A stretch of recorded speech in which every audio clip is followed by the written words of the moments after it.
అందరికీ నమస్తే. Welcome back to my channel healthy mom journey.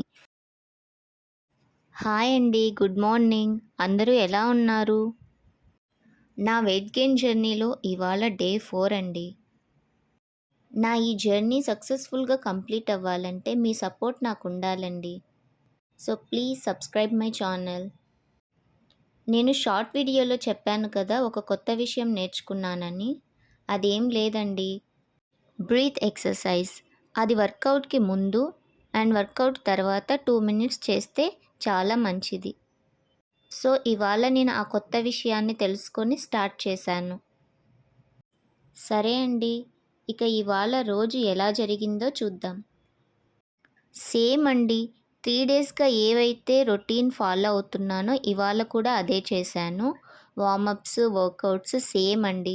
Push-ups, squats, గ్లూట్, ఏమంటే ఎక్స్ట్రాగా బ్రీతింగ్ ఎక్సర్సైజ్ని యాడ్ చేశాను. ఇది మైండ్ రిలాక్సేషన్ కోసం చాలా హెల్ప్ అవుతుందండి. అండ్ అలాగే ఇవాళ డైట్ ఏం ఫాలో అయ్యానో చెప్తాను. మార్నింగ్ బ్రేక్ఫాస్ట్ సేమియా ఉప్మా అండి, విత్ ఎగ్స్ ఆల్సో. నెక్స్ట్ కొద్దిగా గ్యాప్ ఇచ్చి బనానా షేక్ తాగాను. తర్వాత లంచ్కి 1 అవర్ ముందు ఫ్రూట్ తీసుకున్నాను. నెక్స్ట్ లంచ్లోకి అన్నం, పప్పు, పొటాటో ఫ్రై చేశానండి. మీల్స్ ఒకేసారి ఎక్కువగా తీసుకోలేదు, 2 పార్ట్స్గా డివైడ్ చేసి పప్పు అన్నం ఒకసారి, కొద్దిగా గ్యాప్ ఇచ్చాక కర్డ్ రైస్ ఒకసారి తీసుకున్నానండి. 2 ఒకేసారి తినడం వల్ల పొట్ట హెవీగా అనిపిస్తుంది, అందుకే ఇలా 2 స్మాల్ మీల్స్ లాగా డివైడ్ చేసి తిన్నాను.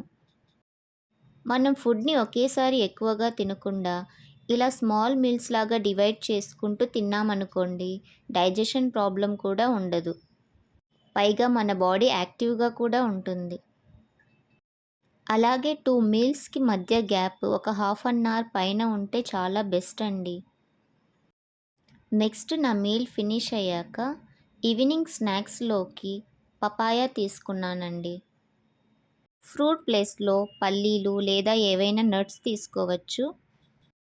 ఇవాళ కాఫీ ప్లేస్లో రాగి మాల్ట్ తీసుకున్నాను. ఓకే అండి, డే 4 కంప్లీట్ అయిపోయింది. నెక్స్ట్ డే 5లో కలుద్దాం. బాయ్ అండి, నమస్తే.